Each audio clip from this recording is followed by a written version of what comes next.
కంద ముక్కలు మగ్గింది రెడీ చేద్దాం. కంద ముక్కలు అయితే మగ్గుకొని అప్పుడు దీంట్లో సరిపడా కారం, పులుసు కదా కారం ఎక్కువే పడద్ది. ఇంకా చింతపండు రెడీగా పెట్టుకున్నా, చింతపండు పులుసు కూడా వేసేస్తున్నాను. వేసుకొని ఈ పచ్చిమిర్చి ఉన్నాయి కదా సిలికలా కోసుకొని పులుసు వేసాక వేయాలి. ఆ పులుసులో చక్కగా ఉడితే బాగుంటుంది. పచ్చిమిర్చి కూడా పులుసు కూరలు వేయని అలాగే చేస్తాను నేను.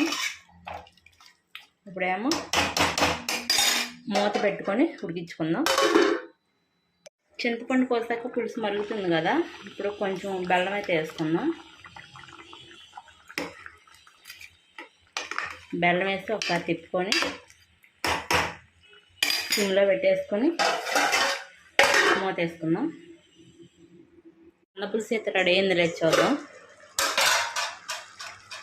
ఇలా ఆయిల్ పైకి వచ్చింది కదా, పులుసు అయితే రెడీ అయిపోయింది. ఓకే ఫ్రెండ్స్, నేనైతే కంద పులుసు ఇలా చేస్తాను. మీరు ఎలా చేస్తారో కామెంట్ చేయండి. Bye bye.